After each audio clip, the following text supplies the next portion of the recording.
This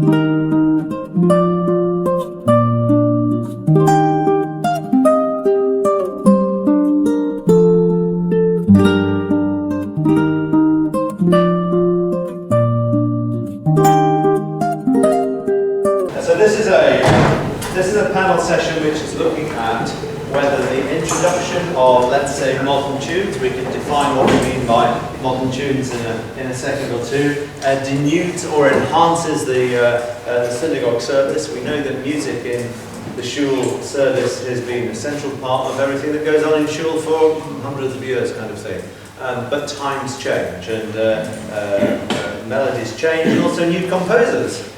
Some of whom we know well, some of whom we don't know so well, come in and want to have their music known. So, are we enriching the service by doing that, or are we denuding it, or what? And there is a bevy of people here who hopefully have got differing opinions. That's the point of the panel. I'm going to ask each of them in a second to share a few opening thoughts on nigunim, depending on a particular preference.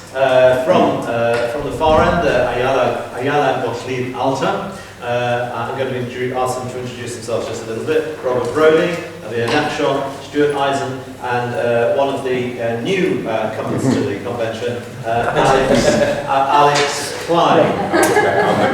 Alex Klein. We're going to finish just incidentally. We'll finish at the same time that we were previously, which was quarter to one. So I'm going to ask Ayala first, if you introduce yourself and the subject.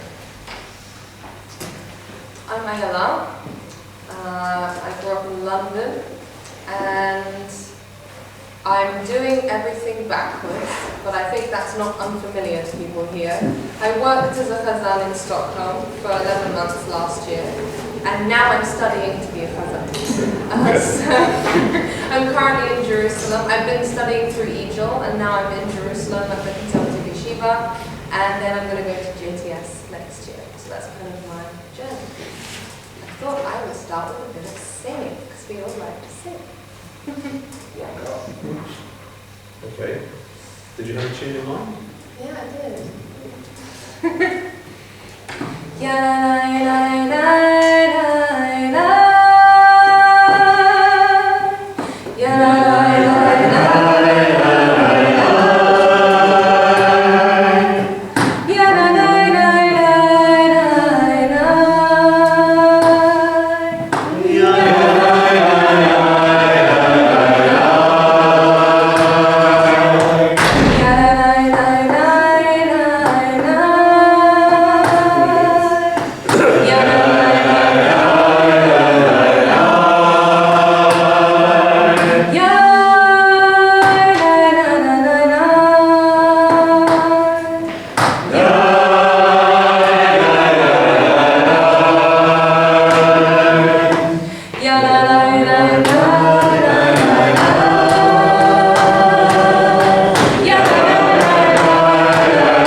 answer is... Would have been. I believe we are enriching our services, but... and I feel like that but is something that we'll explore. Thank you very much for that openness. Robert, follow that. Yes, I'm Robert Brody, yes, follow that. They say you should always introduce a talk that you're giving with some music or some humour. Some years ago there was a brilliant record of an LP at that time of You Don't Have to Be Jewish. I don't know if you're still familiar with that, if you're old enough to be familiar with that. I'll give you two of the punchlines, and if you know these, you're familiar with it. And if you don't, look it up. You don't have to be Jewish. It's a brilliant composition of different humour. And one of the stories, but two of the punchlines. The first one is Plotnik. Do you know about Plotnik? Look it up, look it up. And the other one is, does that mean you're not coming? Do you know that one? Look it up, it's a treasure. And one of the other ones is about a fellow that's in business. He's come from nowhere, he's become quite wealthy, and he's bought himself a boat, and he's got his crew in a nice uniform, and he's spaziering around with his uniform and his hat, and they say, look at him, he's the captain. And then there's a captain on the next boat, and they say, listen, to his mother he's a captain, to him he's a captain, but to a captain, he's no captain. So I'm not a chazan. To a chazan, I'm no chazan. I never trained formally as a chazan. I drifted into it. Maybe some quirk of laryngeal anatomy that I inherited from at least 2 generations that I know about. My Zayda was a chazan in one of the East End Shuls for about 15 years. My dad was a chazan, as he trained as a chazan, but for political reasons with a small p, he never wanted to get himself embroiled as a chazan of a community. But he had studied chazanut, and where's my bag? It's behind you. It's right behind you. That's the wrong answer, mine. But he studied as a chazan. I've got books here of his nusach, which he'd written out with the most beautiful handwriting. And he was my tutor. He was known in the community, he was the headmaster of the cheder in the community, so we had a family position in the community. And I did have a good voice. We had a youth service which was well organized. I ended up taking services in the youth service. I learned my nusach from my dad. I still have the old cassettes that he recorded his nusach out, and it's quite ghostly listening to it sometimes. But it developed from there. I used to daven services in the youth service, and then in the shul sometimes, and in other shuls, and it's grown on since then. I'm over 21 now, so it's at least 5 years. And I've sung around.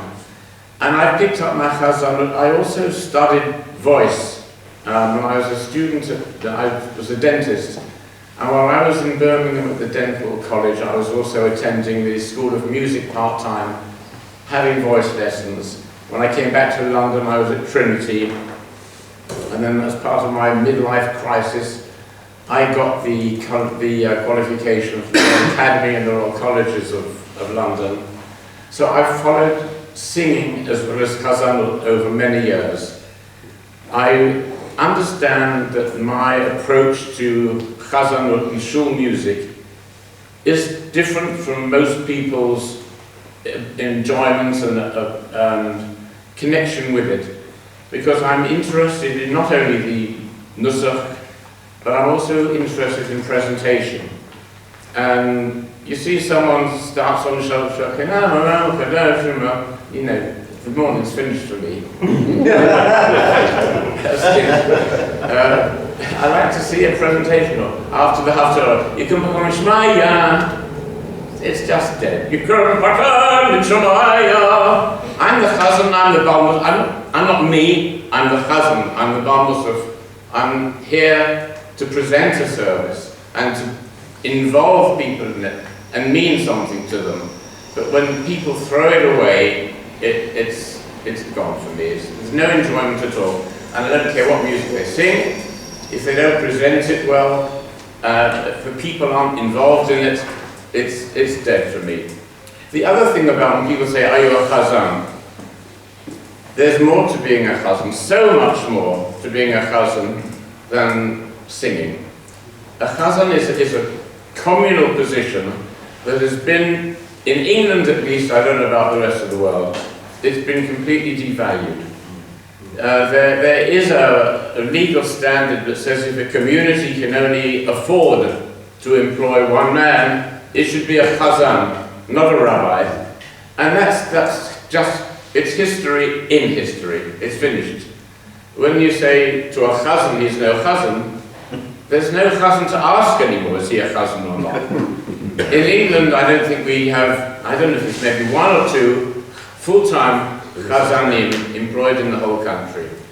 The role has been removed, been devalued, possibly by the, well, I think Alex might have one or two words to say about this, that the establishment have devolved the whole position of a chazan in England.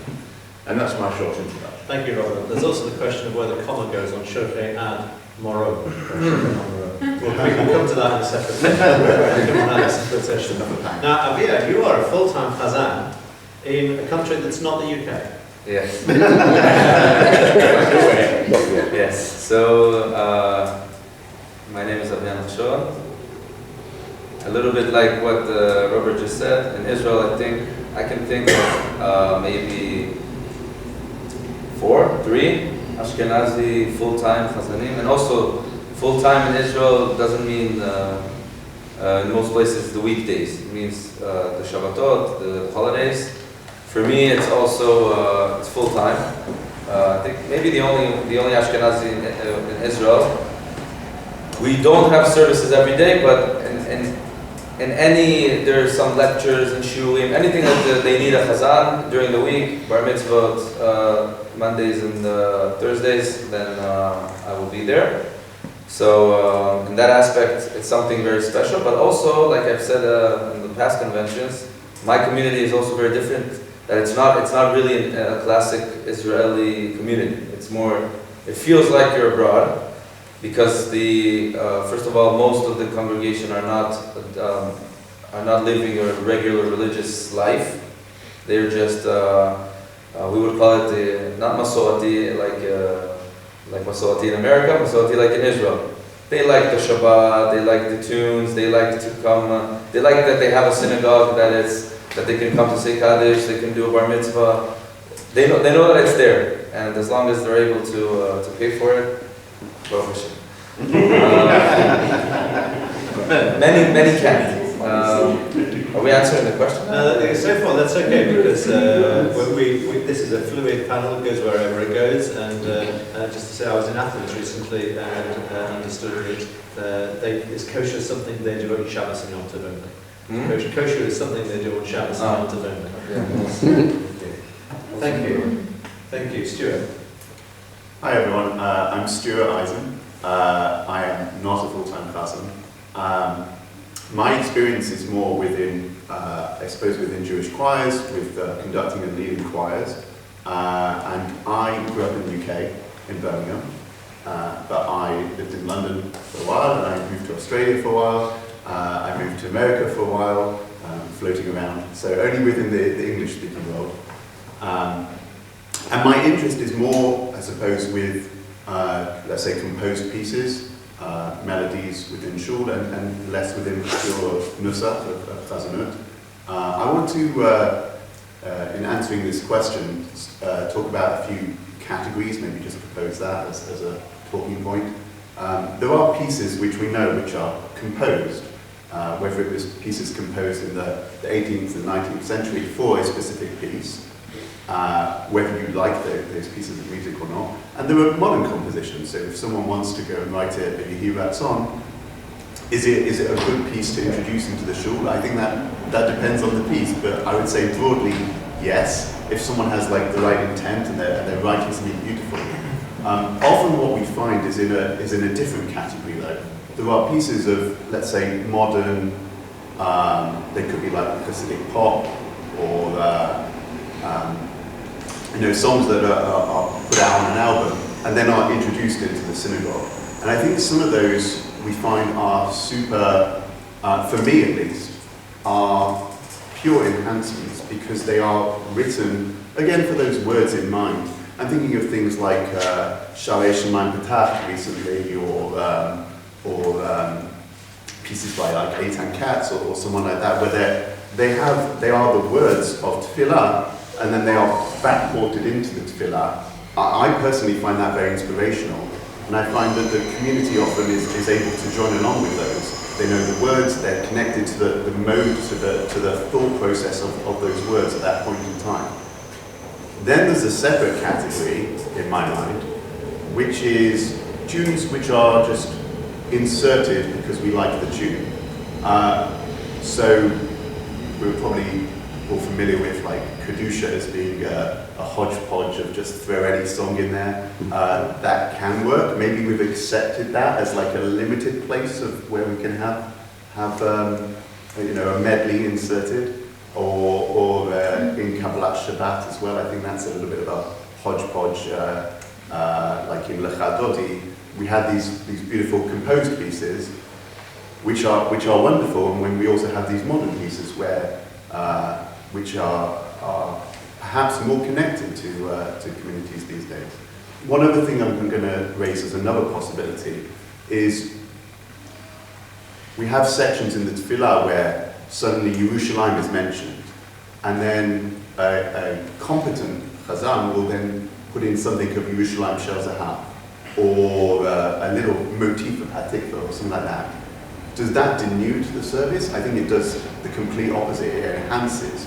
We have congregations where people are not necessarily connected to the words, and then when you hear that little motif, I don't think that is any different, or perhaps is even better, than when people wanted to sing Adehu on Pesach, or the Rosh Hashanah motifs when we get to that time of year, or anything like that. So, I'm going to leave it there, but I've presented a few different categories, and maybe that's... Thank you, that's very insightful, and we'll no doubt get on to talk about the music Park Avenue Synagogue at some stage of proceedings as well. And finally, for just a single thought maybe at this point, without too much embellishment at this point, Alex Klein.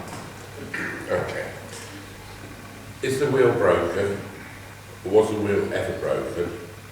Did it need just spokes fixing, or did it need completely rebuilding? That is the $64 million question, whatever you say. When I grew up, I'm not going to introduce myself because everybody knows what I am, but when I grew up in London within the United Synagogue, I would say people who went to Shul with, people who went to Cantor with, people who went to the children's service and youth minyanim and into Shul, 90% were not Shomer Shabbat, 60% were not kosher, and you'll find them in Shul on a Shabbat morning or a Yom Tov morning, and they'll be at the football match or the soccer match in the afternoon, or shopping wherever they might be, or playing in the park, whatever they will do. If it's a nightclub and Shabbos went out late, they will be there, but most people didn't go out on a Friday night. But the difference is, every single person, religious and non-religious, knew the service inside out, back to front. They can read Hebrew properly. They understand the dikduk. They were taught grammar. They were taught all of the various meanings of the word. And they can actually daven in a shul and follow the service. So people say, we had a choir, we don't need a choir anymore. It stops the kehillah, the congregation singing. Not in my days. We had a beautiful choir, but all the tunes and all the songs, the congregation enhanced the choir by all joining in. Whether you're 6 or 60, it doesn't matter what age you were. So when I would say the Jewish school movement came about, it the powers that be, in their unfortunate wisdom, which wasn't, they said, well, we don't need a Cheder system, we've got Jewish schools. But they didn't realise when you've got Jewish schools, what's the percentage of Jewish children out of a community that actually go to Jewish schools? Those that are bright and clever don't necessarily, or they want to learn, will go to the top English non-Jewish schools. So where will they get a Yiddish guy? Where will they get the learning? Where will they get anything from? Only that small percentage. But there's no one in those schools to actually teach them traditions. So modernise, modernise and modernise. When we were in Cheder, we learned Jewish history, Jewish geography. We learned about Israel. We learned about our heritage. And our heritage hasn't changed. When you look at Beethoven, Bach, Mozart, how many centuries ago or how many years ago was that popular? It might not have been popular in its day. Some of the pieces weren't, but they became popular. So you say, Ludovador, every next generation was introduced to the classical music.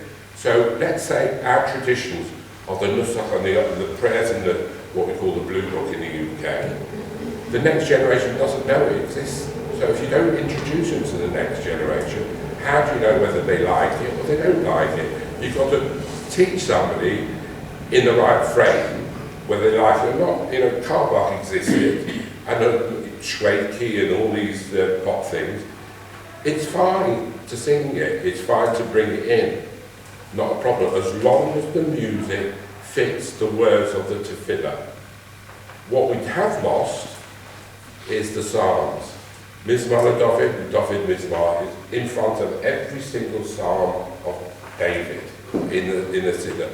Why wasn't it the music written or notated or, you know, when other music was? So we've lost all those hundreds of Psalms. But we know there was music because it said Mizmar David or the David Mizmar. And then we also know about how important music was, Yashir, Moshe, Uvanei, Israel. So this is, you know, what we need. This is our saviour music, our traditions. So if it's traditions for one, why is it not traditions for us Jews? Something we need to hang on to. You can add in every generation. You can have your Schweikers, you can have your Solzins, you can have your Debbie Freeland. It doesn't matter. It's not a problem. As long as that fits in to the prayers and the prayer motives within the synagogue, it allows the engagement of the community. But it shouldn't stop the nusach. You can say the few words at the beginning of a prayer and the end of a prayer. What you do, improvisation or singing in between, do it. But at least tell people this is Shabbos, this is Yom Tov, this is this is Rosh Hashanah, Pesach, Shavuot, and Sukkah. And also Mevorach and HaKodesh gives you a great chance for the next month. So it's going to be Nisan. So when we sing the tunes within Mevorach and HaKodesh, the brachas, so we bring in the Pesach tune. When it's Shavuot, we put in the Shavuot tune. When the next month we put in Rosh Hashanah, so it reminds people and gets them.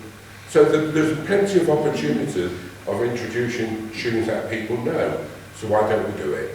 Or why do the hierarchy who control stop us doing it? What they're frightened of.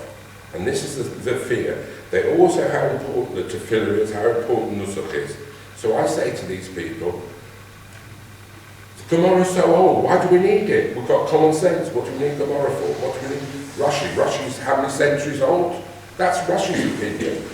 It's not necessarily my opinion. So why still are we listening? Rashi says this, Rashi said that, Rashi did this, Rashi did that. What relevance is what Rashi doing to this 21st century? So why do we say, why does everybody want to quote Rashi? When you go to a tehillah of 1,000 families or 500 families, and the rabbi gives a shir, 10 people attend, 20 people maximum attend, what does it tell you? Is the rabbi value for money? When you want to find the rabbi, where do you find him? He's got chevrusa, so he's learning, or he's babysitting for his wife who's got 20 kids, or whatever it might be, or he's doing the shopping, whatever it is. You can only make an appointment, you can't find the rabbi. But he's meant to be full-time, and then he takes his weeks off and days off. So, what is he there for? Funerals, weddings, what's the name? And then when you go and have we went to college, Geiger, and I was so fascinated. Music for funerals. That actually opened the world for me, because in the UK, we don't do music for funerals. What we do, the bass goes to the cemetery, the rabbi goes and looks at the hill and goes, somebody goes, and then it goes, so it's like the man goes to heaven, and God says to him, he opens the gates of heaven, God says to him, and the man says, I don't understand the word you say. He says, you got the point. When you were davening, I never understood the word you were saying. So quite a range of points brought up by we could drift off the subject, or we could go into the 3 panels we're going to use next year. But I actually thought there was a consensus across the panel there that to introduce a new tune, if it is appropriate to the place that it's being introduced, can enhance the service. So this is, I think, the question. This is where I will put the Park Avenue question. For those of you, I'm just familiar. I think most people are probably familiar with Park Avenue Synagogue, which is definitely a leading conservative shul in upper East Side in New York. Clearly is well funded, and I think in order to do that, to be fair, you do need a certain amount of funding. Azi Schwartz is the principal chazan, also other chazanim there, Ariel Green, Mira Jadis, etc. But the notable thing about Park Avenue is that it introduces perhaps more than simply popular tunes, to introduce showtime tunes, and I think the question I want to put. And incidentally, the audience can also put their hands up at any time as well. This is an interactive thing. Do you think, notwithstanding that we think introducing new nigunim is appropriate at the right places, do we think that Park Avenue has crossed the line? Not for I'll start. First of all, copies will not be shared with Ozzy Schwartz, right? Exactly. We're talking about it's being live streamed. It's being live streamed. Aviya. I'll start. Aviya. First of all, in my opinion, as long as, like most people here have said, for me the nusach and the atmosphere has to stay the same. So when I ask someone, for example, if someone wants to add the tune of Hallelujah, which many people use, I even use it sometimes in Kedusha, the Hallelujah of Leonard Cohen.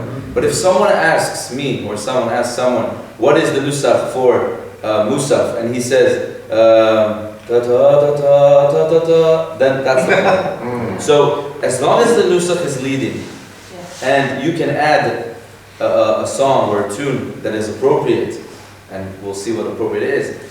For example, there's a very famous today in Israel, Hanan Ben Ari, you're all familiar with, and he has a very famous song, Shvuei Lev, that also became one of the songs of the war.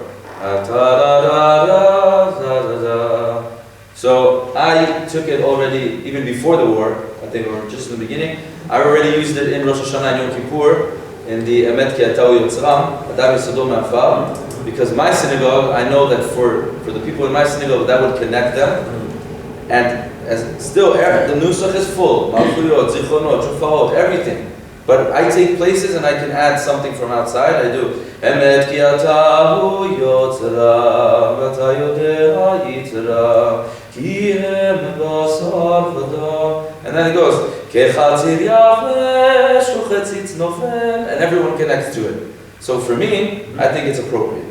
I would suggest also other places, but as long as the nusach stays, as long as you go to Ata Zocher, which you go to Zichronot, most chazanim in Israel at least don't know the difference between Malchuyot, Zichronot, Shofahot. Ata Zocher, you have the feeling of it.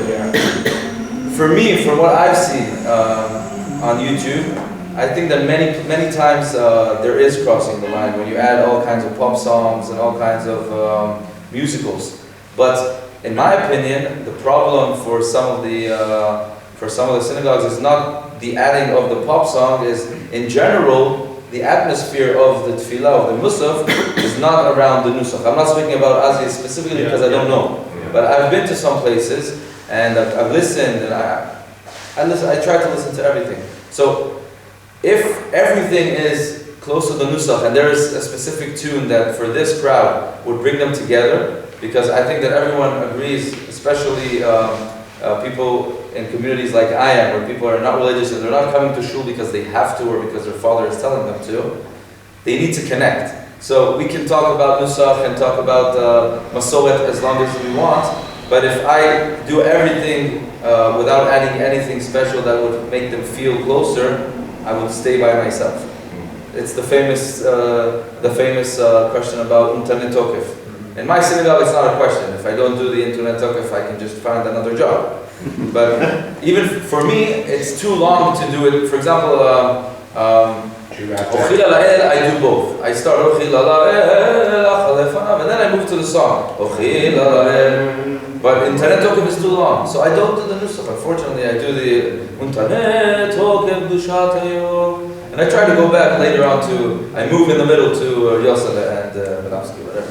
Would you use Leonard Cohen, who will live and who will die, who will, because people... Who by fire? Who by fire? Who by fire, yeah. So even in Yeshurun this year, also last year, Yeshurun, the song that I use, Lemet Ketav Yotzram, Chanan Ben Ari, they do the Rosh Hashanah Iketev and also Chanan Ben Ari, Nisim Sal with the choir, Yotam Segal, which are very with the nusach and everything. But still they do they do it in the synagogue. So I think when you do it in good taste and when you use it to connect the people in specific places and keep the atmosphere and surrounding the nusach and the masorah that we have for years, in my opinion, it enhances and adds to it. Yeah, I was just thinking about Benny's wonderful session from last year and in how you transition, how you integrate these new or different or melodies that just aren't nusach. And I think transitions are the most important thing to have, as you said, the nusach is your base. You're grounded in it.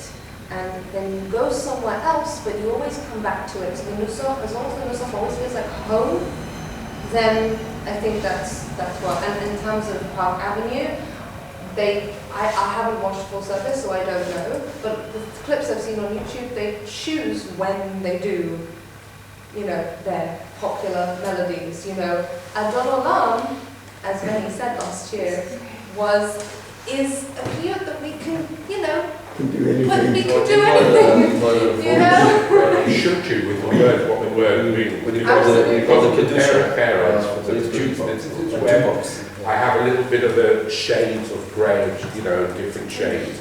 It's not much of the tune. It's, people say Yigdal is based on certain principles. They say Adon Olam, Ein Elokeinu, and even Anin Zmirot. Because, some people say children shouldn't sing it because the Moderator of the child is not representative of the words of Anin Zmirot. But it used to be at the beginning of the service, because they wanted the children, they changed it to the end of the service. And now the mums and dads come and watch it, it fell from the children with Anin Zmirot. And when they do it wrong, it's not Anin Zmirot, and it's not me day. But there's so many mistakes, grammatical mistakes when they're taught, which is another different question. It's a different question. What I loved, you're starting the Chunarana, this nigun. Do you do this in practice in your kehillah? Now, how long does it take to do? And are they worried about the time and effort, or are they caught up with that beautiful? It's so, the Ruach HaKodesh is so devaldic, is the right word. I love it, and I would love to sing it. And I think that, as we got this response, and here the audience of people don't know it, but the response was beautiful, and I'm sure you get the same response. And you don't have to know Hebrew to do that response, which is another beautiful thing. I think nigunim are a real access point for people who, as you said, Hebrew literacy is not what it was. I think people feel very daunted and alienated in services if there aren't these melodies that they can use to learn the words. And then if you do a bit of any good first, then they already have that first foot in, they've stepped into the space and they can join in on the 999s. And if you make it a welcoming space by doing that and recognizing, then people are just more likely to come back. Yeah, but it's wonderful. Is it notated or is it just something that you compose yourself or you got to? Yeah, I have notated it. Okay, brilliant. I love a copy. Absolutely. If I can butt in there, Alex talked about shades of grey. I think that has the wrong connotations, and I prefer to call it the shades of prey. And I think there are different parts of the service. On Rosh Hashanah Yom Kippur, you have pages of recitative. And that has to be pushed through. And I use that phrase derogatively on purpose because I think there's room for a big red pencil in some of these pages of script which are not understood, and if they were understood they'd probably be more positively discarded because it's just waffle and it's of historical interest, and once something gets put in those pages of the matzah they tend to stay. But you've got, if you refer to this sort of pages of manuscript nusach, you get and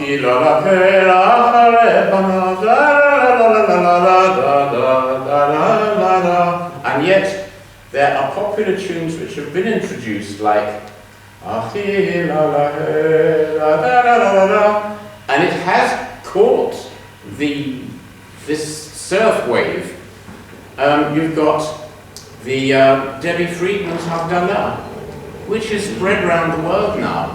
You've got Hasidim with Streinos and Kapotas and Piers singing this music by a reform. It wasn't. But it's caught on because it has musical credit to it. And there are one or two of these pieces. They don't know who wrote it. They don't want to know. They say it's Carlos. Well, Kalbach is also no recommendation, in my opinion. But it's captured the world. I don't like Kalbach services. Horrible. But I do appreciate that they brought people into Shul to enjoy a service. The Kalbach service. Asher Hainowitz was a speaker here a couple of years ago, and I know I think once a month in Yeshurun synagogue in Jerusalem, they have a Kalbach Kabbalat Shabbat. But he says when it comes to the end of the paragraph, they have their nice Kalbach Shir Chadash. Well, no, Shir Chadash, how about that? But then he will repeat the end in the traditional Kabbalat Shabbat Nusach. So there are elements where the Nusach needs to be preserved, but it's not at every stage of the service. And we're talking about introducing new songs, but the old ones are going. In my opinion, that this traditional, I'm brought up in UK, so I'm familiar with the Blue Book and that sort of formal traditional pieces with harmonics. The kids used to sit in the choir gallery with their dads, when their dads were in the choir. And the kids, where else are they going to go? So they sit with their dads, and they absorb the music, and they know it, and they learn it, and maybe they'll drift into the choir later on. But I don't know how many years ago it became the custom in England not to use the choir galleries, because the conductor doesn't have visual contact with the rabbi, and it's musically deficient. It's not the sort of system you'd look for. So the choir moved in on the bimah, or in front of the bimah, behind the bimah, in the full eye of the public. And the kids are not going to sit with their dads in front of everybody. I'm not going to sing in the choir. No. So they don't know that music. And then the next thing is, oh, we've got to have children's services. The children are bored. We've got to have children's services. So the kids again are taken out of this traditional music. And who's going to conduct the children's services? Whoever's around, whoever's the best one fitted. I remember going past the children's service one Shabbos morning.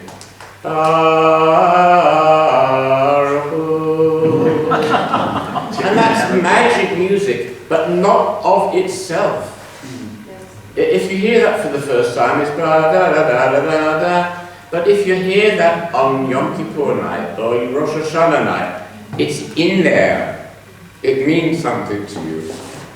But it's not intrinsically magic. It has to be brought into your system, into your brain. And if it isn't, it's just not there. So these things that we tend to treasure are imaginary. They're not of, they don't have their own life. They only have their life because of us. And that's a factor as well, which I think is important. Stuart, you've introduced quite a canon of work of old tunes that were bringing bringing to life, and certainly I wasn't aware of some of the stuff that you've put on there. What's your view about bringing some? I mean, because you've obviously researched some of this stuff. You'll give us a couple of examples. What's your thinking behind doing that? Like the purpose behind doing it? Yeah. So partly I think that that's variety, and I think variety ties into this a little bit. It is very disappointing to me to hear the same service week in, week out. So if we think about, as an example, like Klein, I would hear, I think in a lot of shuls, Tantum Portnoy's melody, or at least the adapted version of his melody, as a default everywhere in the world. And to me, it's a nice melody, and people have said to me, it is something that the congregation love to join in, week out. And, okay, that's another story. And there is something to that, but I also appreciate the fact that we had a huge wealth of different melodies, and some of those are old composed melodies, and I think people should be aware of those. And then we have new melodies as well, and I think, again, that they can fit. You know, something that is written for that, I think, is wonderful. When you, Aviya mentioned, when you mentioned the Ochila La'el, I think that that's a wonderful melody, and I really like that a lot. I think the congregation can get so behind that. It's so meaningful for them. Interestingly, though, if you think about that part of the service, Ochila La'el is a personal prayer of the Chazan. When the community sings along with it, there is some kind of transformation going on. That's very specific to that, because now it's a communal prayer instead of a personal prayer. I think when you talked about, so I'm just going to respond to everything you turned quickly.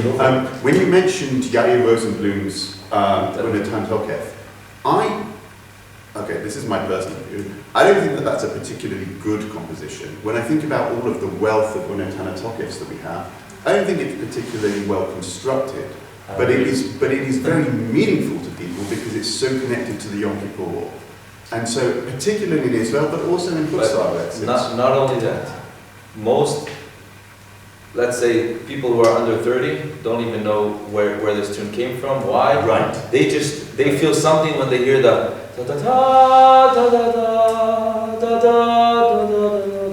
You know what? They feel it. That's it. But they also do that with the Yom That's why you can switch it after Yes. Right. to switch it. But They don't care about the rest. The Roselle song, which is being adopted for Pesach. Sure. And then because of the But I agree tune, about everything. That it's not. the word, I would pick like 5 others before. the words are applicable not just for Pesach, but Yes. they're applicable because of the meaning in the times of sorrows and when we want something. You can sing that with bravado anywhere that we need a bit of Ruach HaKodesh, or we're asking the age, asking God for God's help, and that tune, Yonatan Roselle, can be adapted. So that being a new melody which has its place in Tefillah, as well as the Seder table, as well as various different functions. And it Although works when well. I hear that through the year, I think, oh, you've brought in a Pesach tune now. That's kind of what's going through my head. Yeah. As if you had brought Adiyahu in the middle of the year. I heard someone daven, and they did, I think it's called Shifti Kamayim, to Unatan Tokef. And to me, that was kind of gut-wrenching, because the words are so powerful, they're so transformational, and I thought this tune does not really do any justice to the words here. We talk, Robert, you mentioned about like areas of recitative. I don't know whether that has to be an area of recitative with the whole of Unatan Tokef, but there I felt like this tune is just so not relevant to this piyut that's happening right now. When you talk about Park Avenue, I also haven't watched everything, so I'm not going to make any criticism exactly.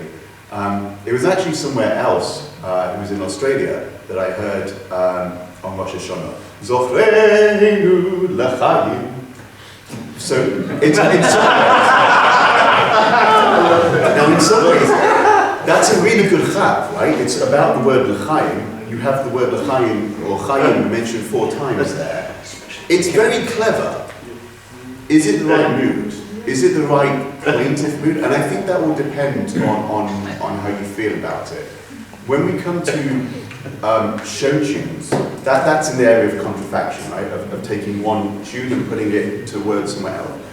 This is not a modern idea. We've had this for hundreds of years. Israel Ayala, or Nachshon, however you say it, who's the author of Karibon and many other piyutim, at the top of it he says, to the tune of some Arabic song. So he wrote it with particular thing in mind. So this stuff is really old. Sometimes it can be appropriate because we're repurposing something. I think sometimes where it's a show tune, can you get the image out of your head? Are you imagining the show tune that's going on? If we sing something to a tune from Wicked, are we doing it, because it's popular, because we know the tune? Is there some greater connection that's going on that connects the tune with the piece of poetry that we're saying? Yeah. To build on what you said, it depends on what's the association with that specific melody, not necessarily its genre. It's what do I think about when I hear a certain, for example, if you hear a certain show tune, what's the theme of that song? And whether it's, for example, or if it's a popular song, if we're bringing the tefillah, when people hear that, people don't necessarily connect what song it is if I take a popular tune and just stick it in. But when they do, is that what's their first association? So for example, something like we did is that we put, for Kianu Amecha, and I started singing it to Erev Shel Shoshanim. But not because it's because people know the melody, it's because it's a love song. And so people are thinking love song, and now this is a piyut that is a love song between God and the Jewish people. They're making the right association, so I'm helping them think about the tefillah. If I have a show tune that has, for example, if it's a certain theme, everybody knows the song, but I'm thinking about something else that is a complete disconnect with the words of the tefillah, then you're not praying the words anymore, you're just singing along. Right. So yeah, like Bring Him Home. I'll just say, if you take right, but if you're doing a Don Olam to, you'll be back, okay? Right. I am absolutely not thinking of the words of the Don Olam. Right. I want to mention, by the way, because you mentioned Erev Shel Shoshanim, so that is very interesting to me because you mentioned it being a love song. I would say for a lot of people now, they don't even know Erev Shel Shoshanim. They know, that's a Kedusha melody. Yeah. Now that's... that was just saying from an Israeli, this is from an Israeli context. Sure, and to me that is fascinating because when we have lots of things which are references, right? I mentioned before, let's say you're doing something, Or Chadash Al Zion Ta'ir, and you go into Yerushalayim Shel Zahav because it's connected to Israel at that moment. That's a reference, and you hope that people will get the reference and it brings out the words. We have certain things now where there are pieces of music in our tefillah, whether they are old, traditional, or recent, where that connection is totally meaningless to people because they don't understand the reference of what it came from. And I would say Erev Shel Shoshanim is an example of that. So La Rose Influence, people know that? That's also a love song, right? It's not originally for Tzur Shalom. There's another one which is, there's so many of these things. That's funny. It's a Sephardi, but it's a marching tune. It's a Ottoman Navy song, right? So that's fascinating. Do people know where it comes from? Sometimes it doesn't matter. So sometimes the tune is just fun of itself. But sometimes you're trying to reference something, and then that's completely lost. So is a modern tune going to denude the service, or is it going to enhance it? I think it also depends on what you're referencing there. the answer we're coming to, of course, it depends on the context. Yeah, what is new music? And in England, at least, there's only one way to finish off Ashrei.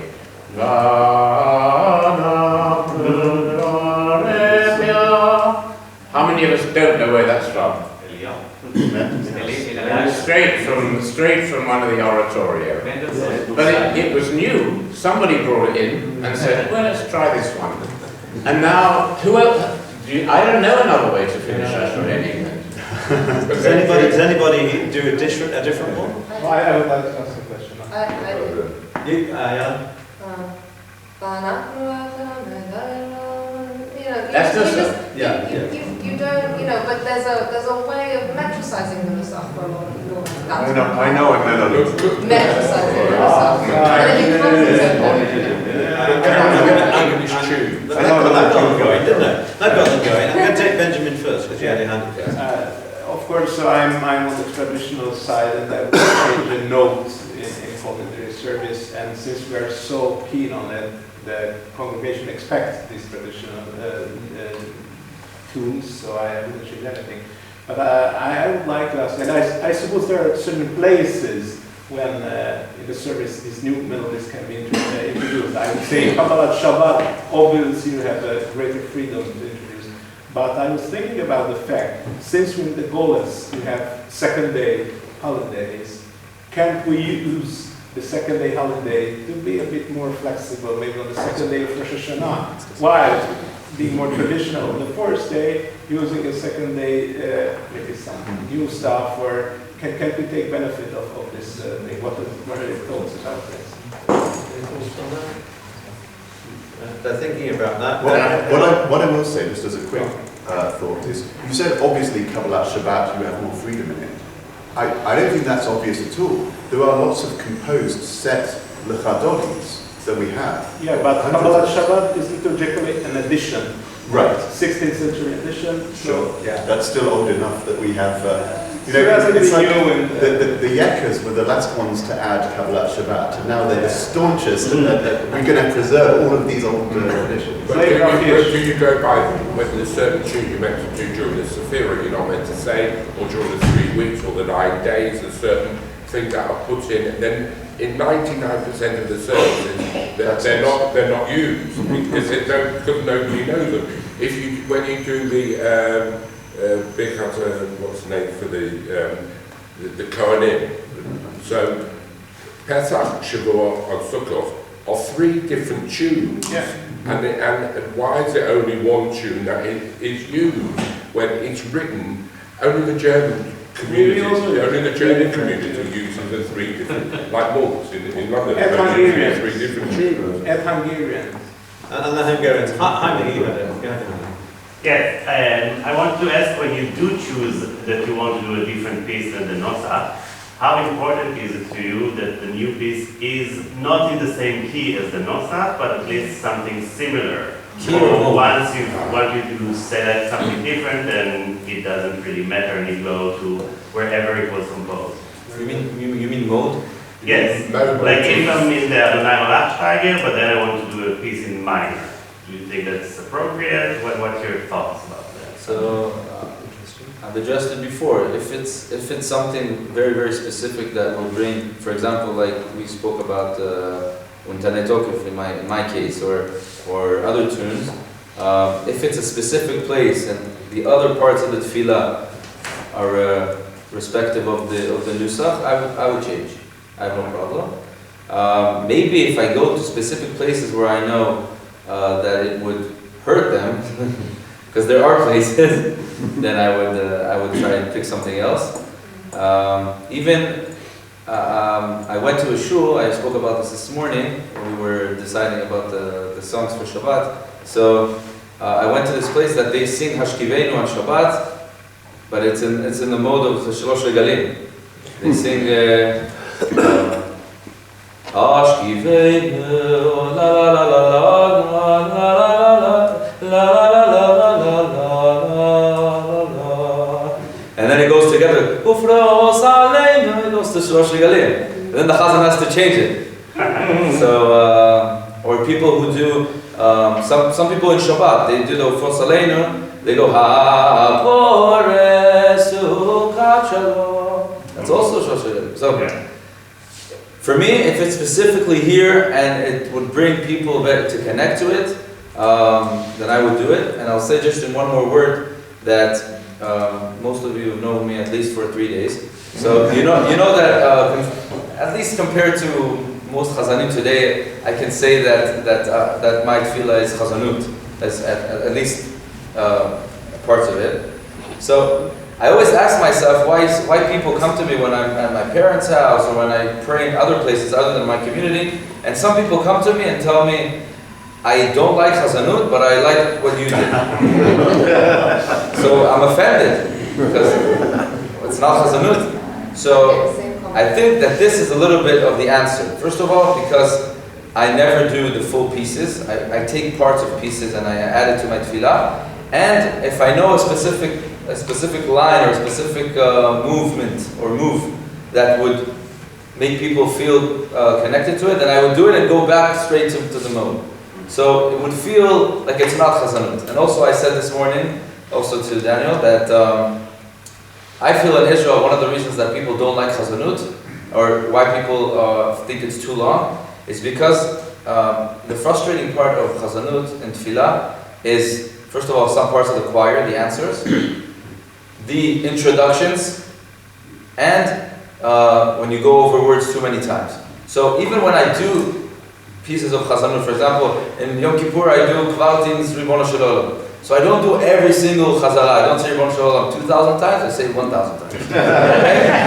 And same thing, I go, when I do Kachko, for example, in Hashem Alach and Shabbat, any synagogue in Israel, even people who are hungry and they just want to leave, and I do Mikolot Mai Rabim Adirigim Mishbereya Adir Bamaroi. So it's, for me it's chazanut. For them it's not, because I just did a line and I'm going back. I don't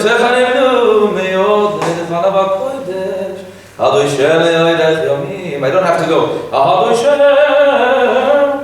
I do parts of it.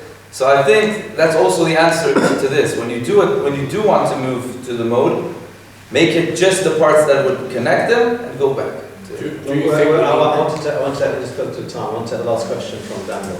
So I just want to throw out one more thing. Everybody talks about connection, connection, connection. I hate the word connection. All right? And there's another aspect of this too as well. There's an intellectual aspect to davening.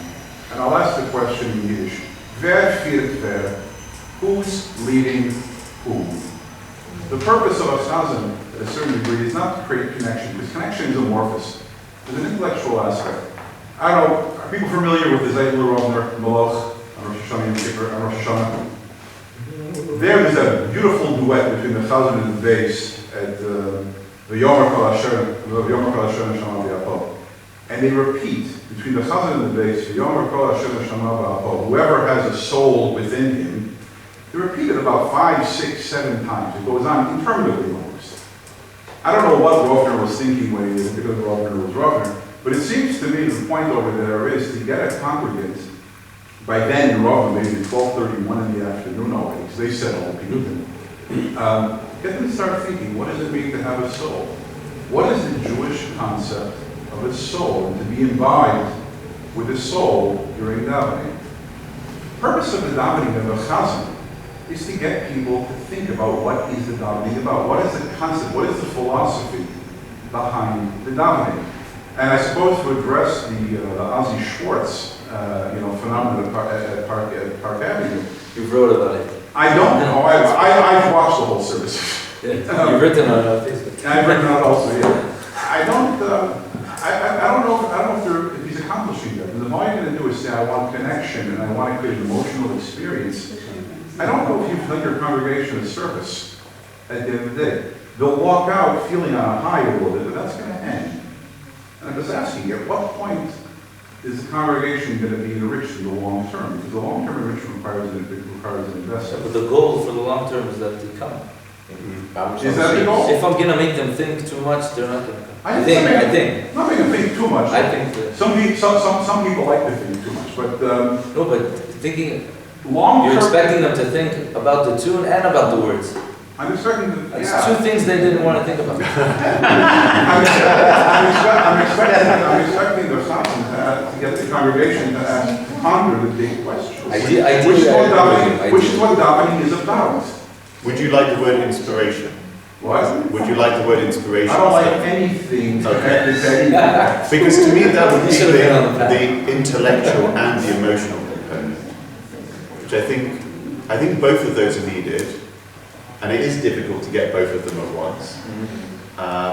If you could get either one of them, that would be good.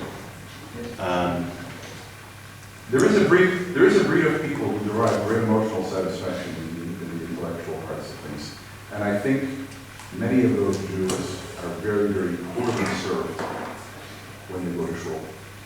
Can I relate this to something quite different? And I'm thinking in terms of what Lassie Schwartz does and the people that come and enjoy their services. Think of the Andre Roux concerts. It's lahavdil, but people are coming there in their hundreds and thousands and they're having a jolly good time. And they're telling all their friends they had a jolly good time. And he's achieving this objective. And I think some Shul, I don't know the politics of the Fifth Avenue, but I think people are going there, they're having a jolly good time, they're enjoying it, they're having a good sing-song. I don't know, they're looking for more. And when I say I don't know, it means I'm ignorant. I don't know.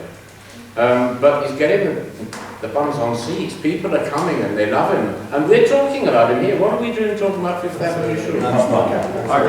That feels like a great place to end this part of the discussion, and maybe next year I can imagine us picking up the same. Time has beaten us. A really good discussion, and thank you for engaging with both the panel and, of course, the subject. I want to say thanks to Ayala, thanks to Robert, thanks to Aviya, thanks to Stuart, thanks to Alex.